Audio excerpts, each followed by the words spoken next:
How you doing? It's the Butcher here, and today I have my final build guide for the Abattior of Zir. This time, okay, this guy keeps inviting me. I'm trying to make a video.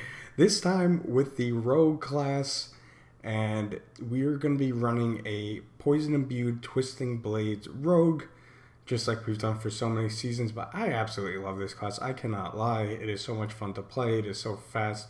I love Twisting Blades Rogue, so I'm playing it again, and it was, I think I said this in my last video, kind of nice to come full circle, because this is what I started the season with, made my first videos of the season with for this build, and now we're, like I said, coming full circle, and this is our build for the new endgame content that's coming out this season.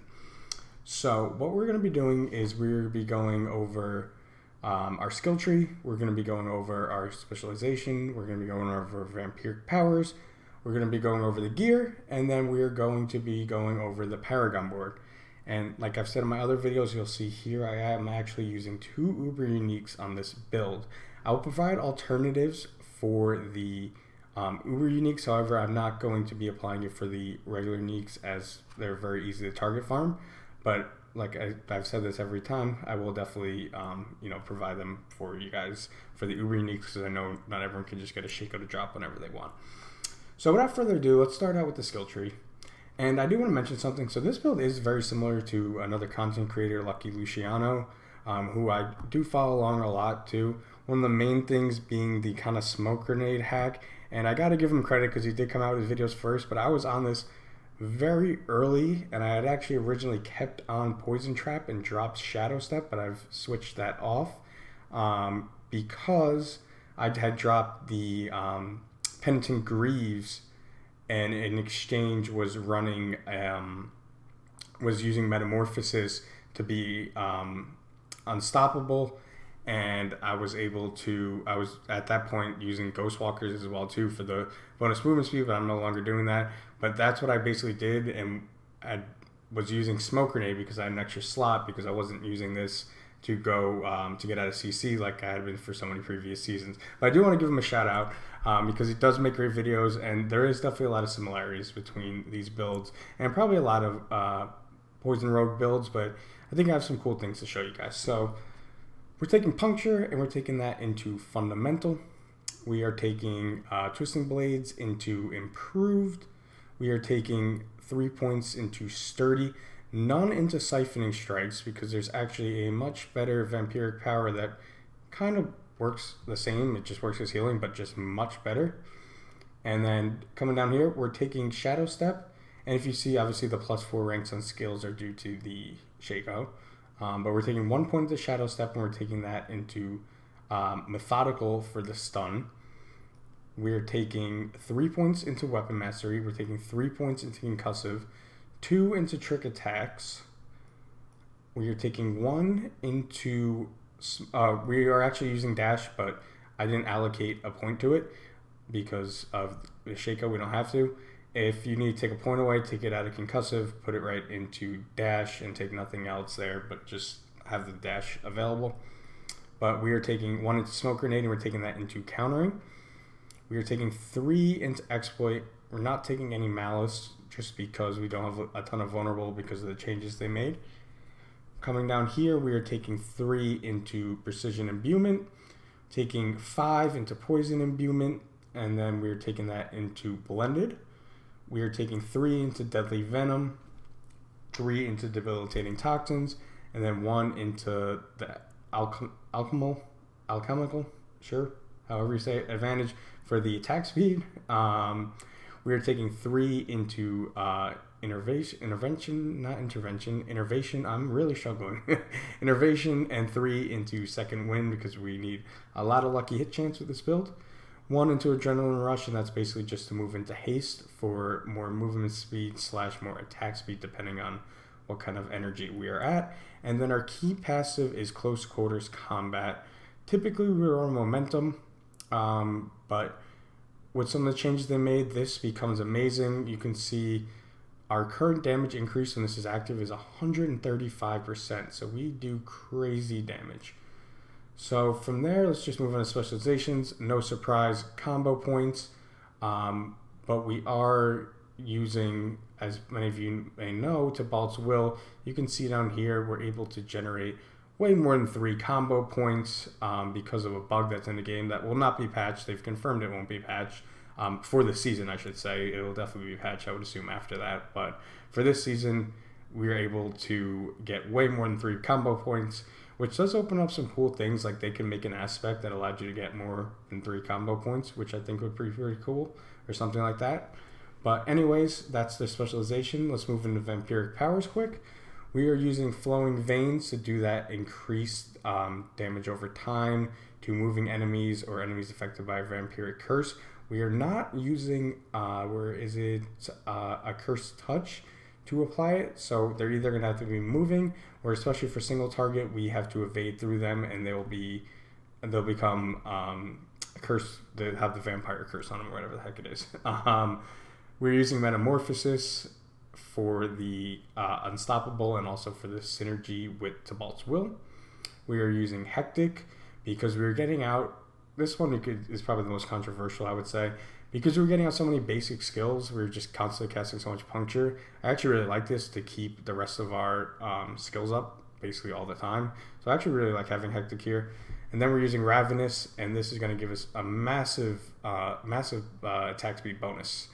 And this kind of makes up, we're not using the accelerating aspect, so this makes up for that, which is very nice. And then we are using Undying, and this is very good on this class. I mentioned in my Necromancer Bone Spear build, any build that you're casting a ton of skills, this is fantastic. This is why we're not taking Siphoning Strikes. We are casting so much, we are constantly healing, and it's a decent chunk too. It's 3%, which I believe is the same as Siphoning Strikes if you max it out. Yeah, it's 3%. It goes up to 3% when you max it out. But that also requires not just a lucky hit, but a lucky hit with a critical strike against close enemies. So this is just a better version of that, essentially. So beyond that, let's move into the gear. So let me actually just go to my stash real quick for... I don't have a good dagger because I switched off it, but when we get to the dagger, I'll get there at that point. So we're using the Shaco. Kind of no surprise there. If you have one, it's best in slot here. If you are not using a Shaco, I believe I actually do have a helmet, if I'm not mistaken. Yes, right here. So if you're not, what you want is total armor, you want max life, you want poison imbuement, and then I have fire resistance on here. I would actually switch that to crowd control duration, I think is what I would go for. But the other 3 are the most important. So let me put that back in the stash here. And then moving down, we got our chest piece, kind of classic chest piece, just straight DR, close, distant, total armor, max life, and then disobedience on that bad boy. We have our gloves here, which we are using the Blade Dancer's aspect on. And again, we have attack speed, crit, lucky hand, lucky chance, and ranks of twisting blades. Pretty, again, standard. Tibalt's Will for the pants. For our boots here, we want shared misery on them to spread slow, daze, stun, all the CC we're doing. We're constantly CCing things. Like I said, I was actually moved off Penitent Greaves very, very early on the season when I feel like a lot of people were still using it. But I switched over to this, and I think it's much better. And along with the movement speed, we are going to want 3 resistances on here as well. And we want to have rubies for extra life in all of our armor. Now down to our weapons, we're going to be using a crossbow for the vulnerable damage because we don't care about distant damage from a regular bow. And on here, you're going to want all stats, dex, damage to crowd controlled for sure. And then as far as the other one goes, I've damage to close, which is I think is probably the best one, but you can also go for something, pretty much anything else that's going to increase your damage. Do not go for core. It does not affect your poison imbuement. This was found again by Lucky Luciano. Shout out to him earlier in the season. Core and Cutthroat do not affect your poison imbuement damage, so we do not want to go for those. We want something like close, vulnerable, forget what else you can get there, but any other type of damage increase you can find. And then we're using the corruption aspect on here to do a ton more damage with our imbuement skills against vulnerable enemies. Then over here, so we have one uber unique. We're using, or one uber unique for our weapons. We're using the Doombringer. Now, this thing, it's not a. Typically, you prefer to have a dagger, but this thing is nuts between the damage it provides and specifically just the life and survivability with the lucky hit chances is so high. We constantly spread that shadow damage, reducing the damage of the enemies around us. So it's fantastic kind of defensively, and we have what I think is plenty of offense with this build. So it goes along very well. And if you don't have that, I would use, like I said, I don't think I have it, but the Kanjar dagger, the Ashika's Kanjar dagger that increases attack speed, but also comes with lucky hit chance on a dagger, which is super nice. I would probably roll with that. You could also, we're actually using Bursting Venoms on our amulet because we have nowhere else really to put it. You could take a regular dagger, get the same affixes as over here, and then throw on some. You could throw this down to your dagger, and then throw on. You could do something like accelerating for more attack speed, even though we have crazy attack speed, or just any other kind of. You could throw on something like Edge Masters, any other kind of damage increasing thing you want on there. And if you want more defense, you could even throw like Disobedience over here and some other defensive aspect on this. Or you could throw Umbris on here as well too, which could be pretty popular if you don't have Doombringer bringing the defense. You could throw the Umbris aspect over there and then move this down here. So you got a lot of options. Basically what I'm trying to say. But that's what I would go for. You can kind of pick and choose. Whether you want the Umbris to focus on defense, or you want the accelerating for attack speed, or you want something like every basic skill increases your core skill, or you want Edge Masters. Just it's kind of up to you at that point. It's just what you feel like you need in your build. A little more defense, a little more attack speed, a little more damage. Kind of three options there. That was a little bit long-winded. Again, I apologize. But moving over, we have a regular unique, and that is going to be Condemnation. The reason we are using this is not really for... I actually don't have the best one. It's not really for anything else except for the fact that we have a 30% chance with their basic skills to generate 3 combo points. So normally the way you would kind of do it is... 3 cast a puncture to get to 3 combo points, then you throw out Twisting Blades and repeat. But with this, we're able to actually not just get those 3 points instantly, but we're able to build up way past that to do like super Twisting Blade hits, basically. And that's why that is so good, and it's a bug and busted, but that is why it is so good on this build. And now, in here we also have the Amherst for the damage over time for our Poison Imbue. And now for the jewelry, for our amulet, we want movement speed, armor, energy cost reduction, and then for the 4th one, we want some kind of damage increasing affix. So I have 2 ranks to all imbuement skills. That's not the best. I think the best one you could probably get is probably Exploit, but you could also go with Weapon Mastery. You could go with Deadly Venom, is also very, very good. You could go with imbuement skills. So just one of those, even Malice wouldn't be a bad option. So just any of those passives that increase damage you want to go with for your 4th one. Again, we are using Bursting Venoms over here because we have no other place to put it, quite frankly. And the choice, you could kind of switch these, it depends. You either got to put Pestilent Points or Bursting Venoms on the amulet, unfortunately, which is not ideal because we don't care all that much about the damage. We are able to create a decent poison pool. So it is what it is. But then our 2 rings here, so one of them is going to be a unique ring. It's going to be X-Files. And this is going to basically create AoE damage when we have lucky hits. It's going to create both our poison, and it can occur also, I think it can create shadow too, but you don't really notice it, really like we do with the poison, quite honestly. But yeah, it's going to create huge poison explosions basically every time we proc this, and it's going to be very nice for AoE damage.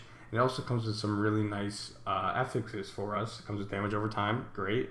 Cooldown reductions, kind of whatever, but it comes with lucky hit chance, also great.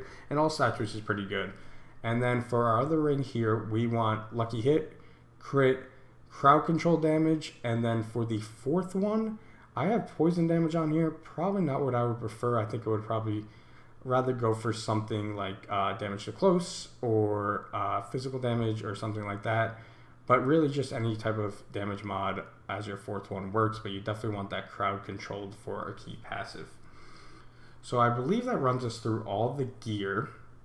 And now let's move on to our Paragon board, which I'm going to drag over. And like always, this is updated with the Tears of Blood glyph.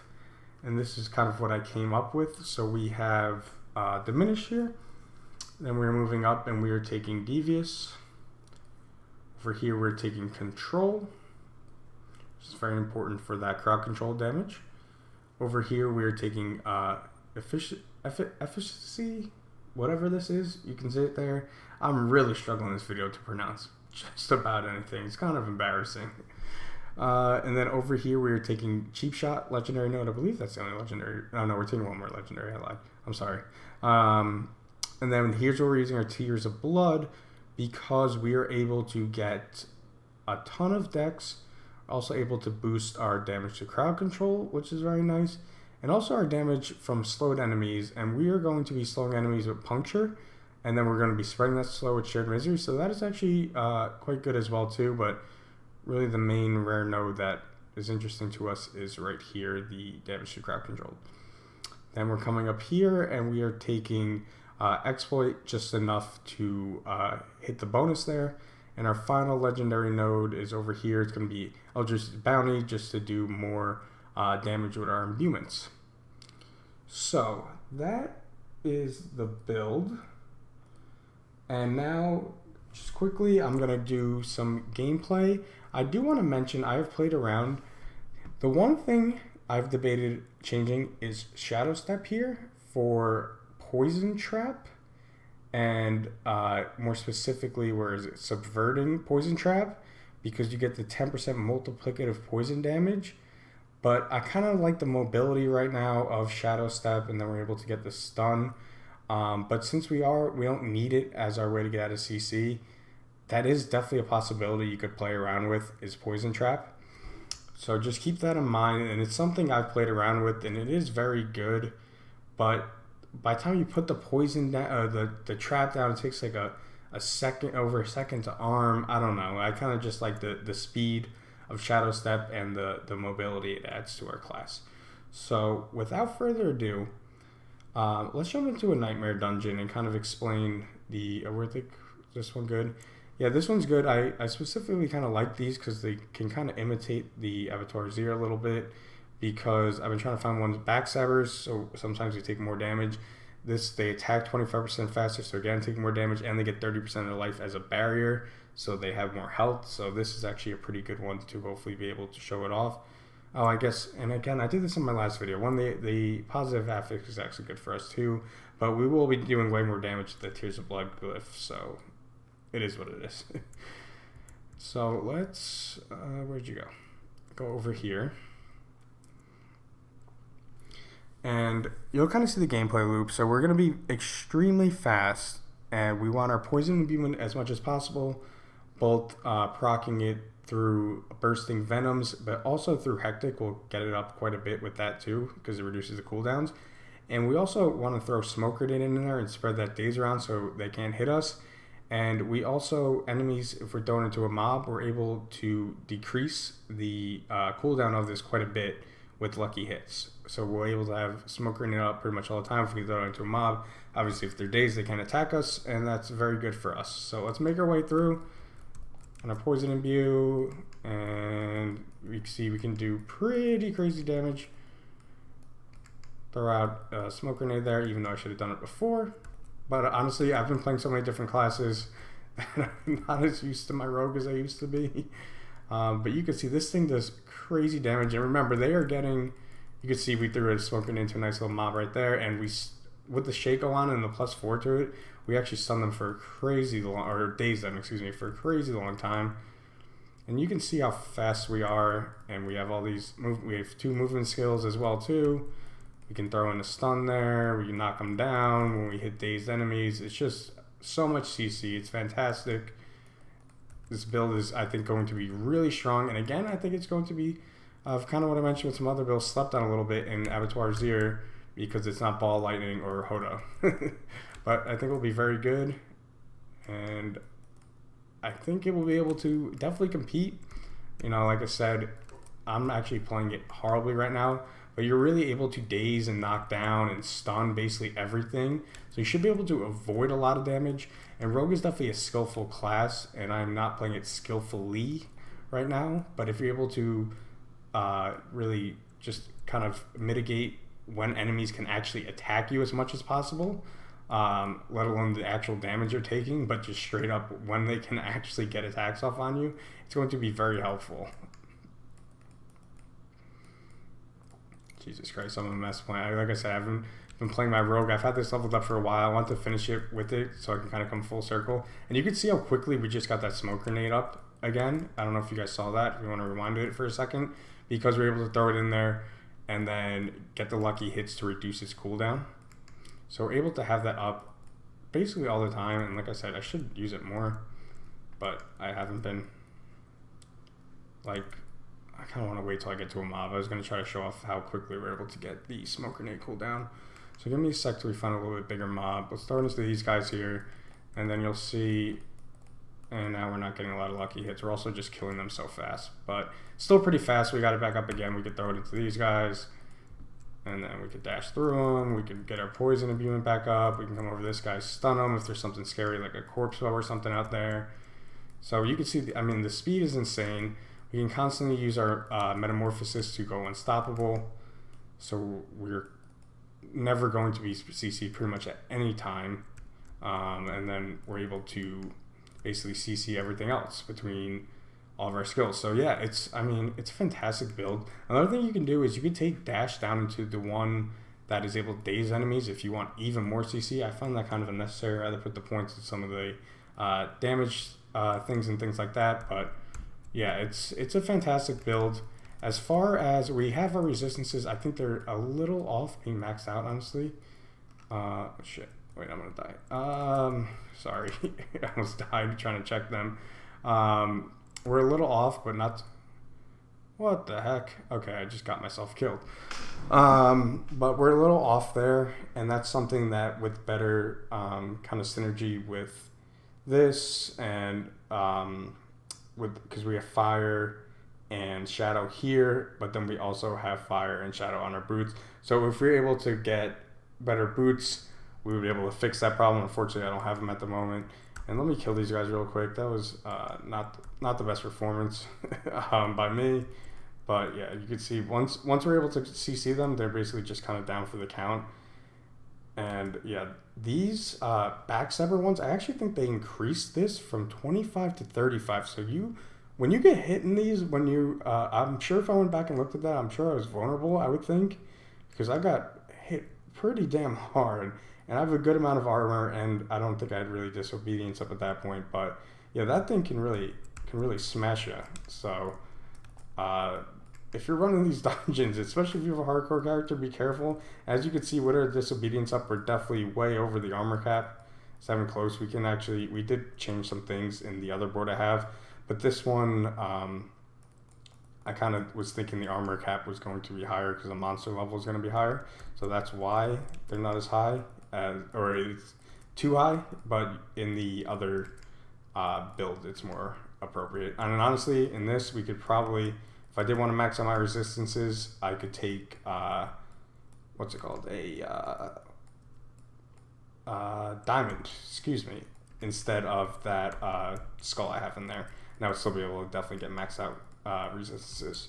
So you can see this thing does crazy damage. It makes its way through very, very easily. It's got good movement speed. It's got good DR, even though I did die because I got backside. As you can see, I'm kind of constantly getting vulnerable, so doing a lot more damage to me. But again, these monsters have 30% extra, or not 30% extra life. They get 30% as a barrier. So they do have a decent chunk of extra life, and we're still able to demolish them pretty much with absolute ease at all times. And this is why I like Hectic too. If you keep an eye on my cooldowns, you can see how they're up basically all the time. I don't want to do the event. Where am I even going? We gotta go up the little ladder over here. Stuck. Yeah, when I become vulnerable, I get hit hard. Maybe this is a bad choice. I already got myself killed, made a fool out of myself. I've done it before in other videos. I've admitted a million times I'm not the best at the game. I'm more interested in building cool builds and things like that. So I hope you guys can kind of take that with a grain of salt that I did die. Oh, Jesus. Like I said, the 35% extra damage is no joke when I get vulnerable. It's insane. You can see that was elite right there. I think he might have had damage resistance on, and we're able to just take these guys out like it's nothing. And then we're able to kind of dash through some of those guys, move over here. And because I'm playing Rogue and I got it in their face, this was such a bad choice. I'm constantly taking 35% more damage. I think that's more than the Abattior of Zir is going to be by like far. So I did it to myself, but we're still, as you can see, even taking that much more damage, our defense is still amazing, and our offense is pretty damn good as well too. It's actually really damn good when we have the poison imbuement up. Obviously, with our lucky hit and the bursting venoms, we're able to keep that up as much as possible. I can't believe how much more damage they do. I haven't been running a ton of nightmare dungeons this season. I've mainly just been doing it to try to level up glyphs to make these builds. And I'm usually searching for Goha runes or whatever that one is that I can do in literally like 45 seconds because it's so short. So I haven't been running very many of these. But this is kind of a nutty athlete, especially if, I guess it's not bad if you're playing something that has like a range build, like a bone spear. But something where you're in their face, and you can see we're just annihilating these mobs here. But if you're playing something where you're in your face, you're gonna take some damage. I'm looking at my health pool now. I'm constantly vulnerable because I'm getting hit in the back, obviously, because I'm around like 17 different enemies, even though I'm CCing a lot of them. But you can see when we're not vulnerable, like now, now I go vulnerable. We don't take a lot of damage. When we go vulnerable at 35% more, yeah, we're getting hit. But yeah, this is the build. It's classic kind of poison imbued Twisting Blades gameplay, just like that. And now we're up to the boss, and I don't think we're gonna have any problems bossing in Abattior of Zir with this build. I think we should be able to just shred right through them because it is very, very good against normal bosses. And what we want to do is we want to evade through them to start, throw a smoke grenade at them, and then start hitting them with the poison imbue. Then once we get that bursting venoms, look at his health. Oh, he pushed me away, but look at that health bar just absolutely get annihilated. So yeah, I don't think our single target's gonna be any problem. I really don't see a flaw in this build, quite honestly, besides the fact that I go vulnerable and take 35% more damage. This build is awesome. It's a lot of fun to play if you're a Rogue fan like me. The movement speed is great. The mobility is great using the different utility, or I guess the one utility we have. Again, I might even throw Poison Trap on there for the kind of double utility, which could be cool. But right now, Shadow Step is great. As you can see, I was using it a lot just to get in there, stun an enemy. And it'll be especially helpful if you spot something like a corpse bow or something like that in the distance. You want to get that thing out of there as soon as possible. But yeah, that's the build. Like I said, the final build in this series for Abattior of Zir. This took a ton of effort to get all 5 of these together. So I really do hope you guys enjoy. And if you could show support on it, it would be very, very, very much appreciated. Because I leveled up 5 characters. I got the best gear I could for 5 characters. I tested a bunch of things for the best builds, and I made Paragon boards and all that for all of them. I got it all onto the website. You'll be able to find it on d4builds.gg right in the description. And it did take a lot of time, and I have been getting a lot of support recently, so I do want to say thank you as well. But it's been The Butcher, and I think kind of my next content will be actually playing the Abattior of Zir, which will be a lot of fun. So I will see you guys then. And I really hope you do enjoy, and I hope you have a fantastic rest of your day.